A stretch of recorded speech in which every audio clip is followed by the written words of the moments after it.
Now, I know I'm supposed to begin any discussion of John Grayson and Tarek Lubani imprisoned in Egypt with a heartfelt blurb about how I feel sorry for them, how unjust it all is. Where is the justice, please? And all that sort of thing. But that would just be a lie. Sorry, I simply couldn't care less about these guys. My heart does bleed for innocent people murdered in Kenya, for the starving of Africa, for the forgotten and marginalized in our society, but not for two wealthy left-wing radicals who have the time and the money to travel to trouble spots all over the place and interfere in issues they just don't understand.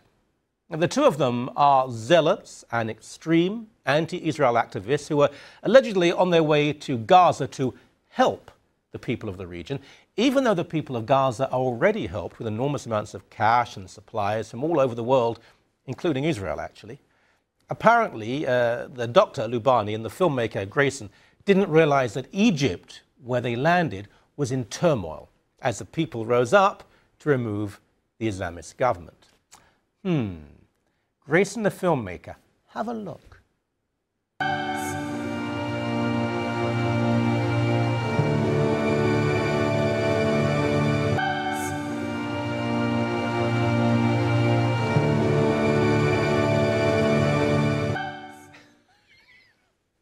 Sorry.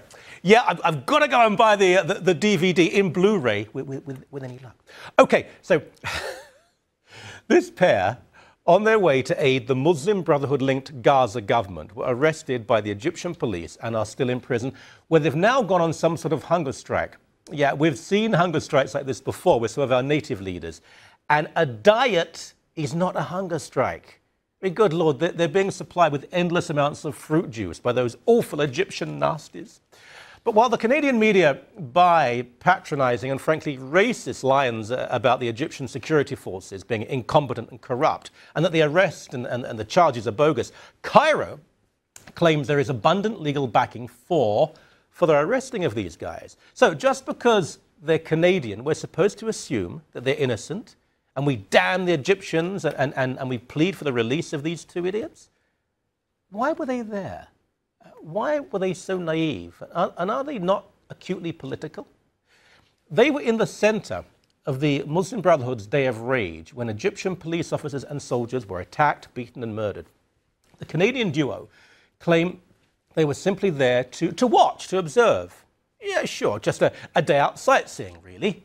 And there's now a website, tarekandjohn.com, no, it's not a joke, where you can go and weep a little for the pampered comrades who shouted, "Canadian, Canadian," when they were arrested. Well, sorry, guys, being Canadian doesn't give you a get-out-of-jail-free card. Just because Mr. Grayson makes homoerotic movies that nobody ever sees, and it doesn't mean that you get special treatment, you see. By the way, it has to be said that both men are gay, they're homosexual. Well, that means they really should know better and be more grateful, I think. Gay people are treated appallingly, shamefully, murderously in Gaza and anywhere else in the world where Sharia law is applied. In fact, the only place they are free and equal in that region of the Middle East is, yeah, that horrible Jewish state, Israel, that these two jokers are so obsessed with attacking, if not completely destroying. Now, I want you to have a look at this, please. Puta. Fílmalo, fílmalo. Fílmalo, fílmalo. ¡Sara! ¡Puta!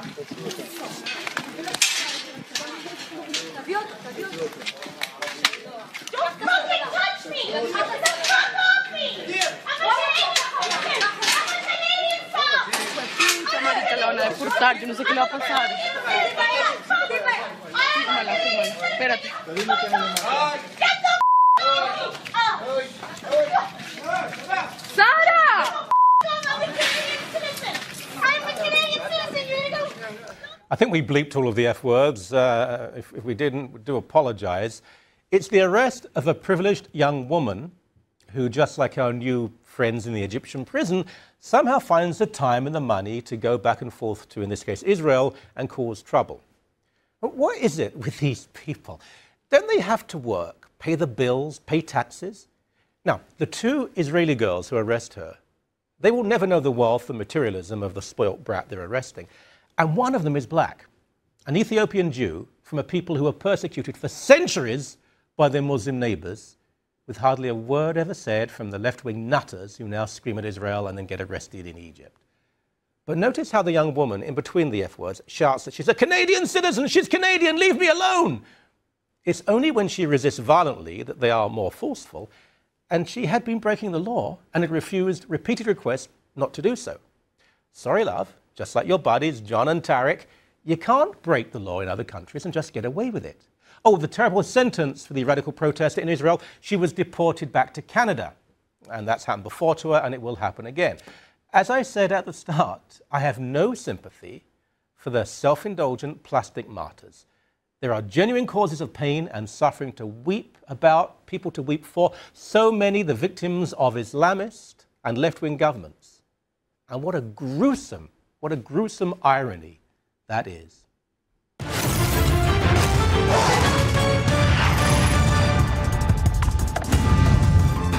If you Google these guys too, there's lots of incredibly pretentious, rather emotional interviews with silly rich filmmakers at TIFF, talking about how Sarah Polley, whatever, and you know that.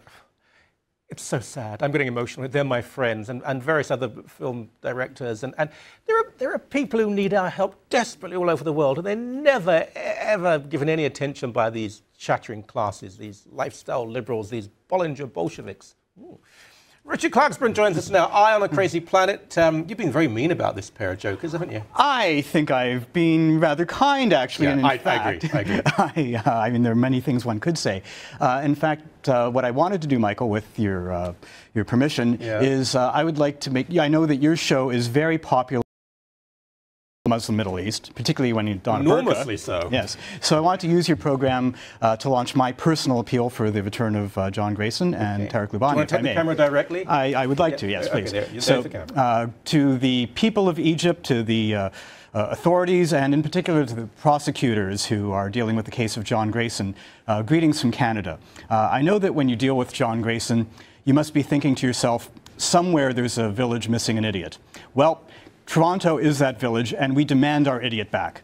I know that he's been charged with some very serious offenses related to terrorism, and so I would like to put your mind at ease about that, and I can tell you a way that you can do it, too.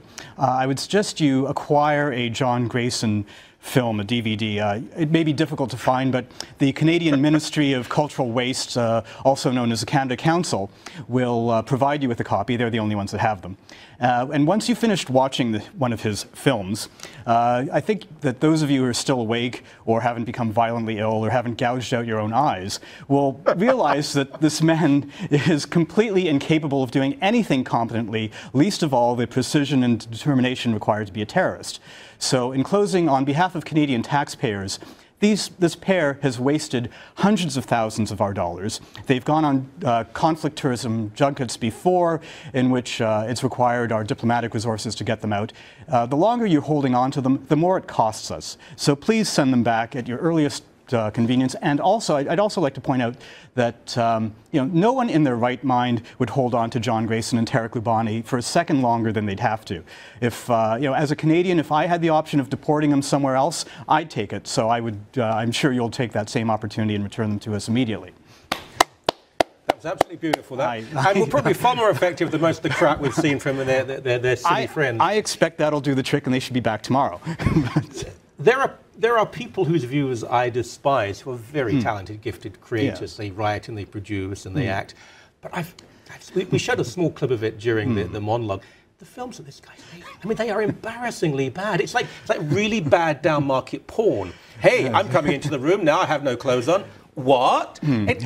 But he makes them because of government grants. He does. He's part of that incestuous clique that is tied into the Canada Council that gets money from them and other various tax-funded grants organizations. There's no way that anyone in their right mind would make these movies without that money. And he's drained lots and lots of money out of Canadian taxpayers, as I mentioned. But there's more to it than just his bad filmmaking. This guy is a devoted anti-Israel activist, and he was foolish enough to go to Egypt, where there were the largest demonstrations possibly in the history of the world were the ones to get rid of Morsi in Egypt. He was democratically elected. Way bigger than the ones they held to get rid of Mubarak. Oh, absolutely. They were like 20 million people, was estimated, hit the streets of Egypt to get rid of the Muslim Brotherhood because they wanted to get rid of a dictator in the form of Hosni Mubarak, but they didn't want it replaced with another dictator, which was Morsi, who gave himself powers even more sweeping than the ones that Mubarak had had.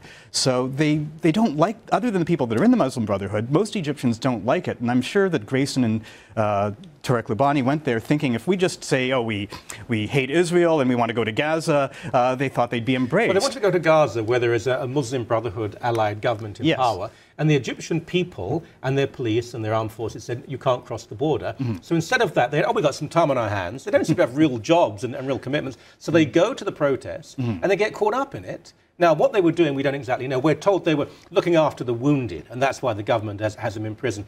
The Egyptian government said, no, we've got a very strong case against these guys. Well, I'm sorry, if you go and interfere in other people's affairs with your Western arrogance and you think you will get away with it, sometimes you won't. The Egyptians are not peasant thugs. They have a right to arrest people and put them in prison if they think they're a danger to their national security. As any country does. And one of the interesting things about that particular day they decided to go out for their little jaunt, it was a declared day of rage that the Muslim Brotherhood had. And so, I mean, either they're complete ignoramuses, and I don't think they're actually that ignorant, or they must have had some notion that this was going to be an extremely violent protest because, you know, as the day of rage term would imply. So, and again, these are people who they've ignored travel advisories by the Canadian government. Grayson was one of the people on the Sea Hitler, that Gaza boat. Oh, was he? Yes, a couple of years ago, that went to break the Israeli blockade of Gaza to prevent arms being. Just have to ask you this. He's a gay man.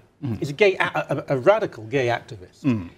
If he takes the boat to Israel, he can go along to Tel Aviv, to the incredibly vibrant gay lifestyle in the, do whatever he wants to do, be protected by the police, by the Supreme Court. If he just goes actually to Gaza itself and tries to do the same thing, he'll be beaten to death. Does this never, ever occur to them? I believe it does. I think they sort of get it's part of a strange psychological makeup of these activists in that they have a hierarchy of levels of importance and victimhood. And their primary motive, for the ones on the left, what they, I think, prioritize more than anything else is anti-capitalism. Right. And they see the Palestinians in Gaza as oppressed. They don't see them as capitalists. They associate Islam with a movement, an anti-colonial movement. They know nothing about Palestinians. I've seen this written down. Because Palestinians want to embrace capitalism. You go to the West Bank, there are areas where you hear Spanish spoken. You know why? Because they go to Latin America, make some money out of capitalism, come back to their villages, particularly Palestinian Christians. But anyway, we're out of time. Must go home, see the collected works of this joker, or maybe not. Thank you very much. You're quite welcome.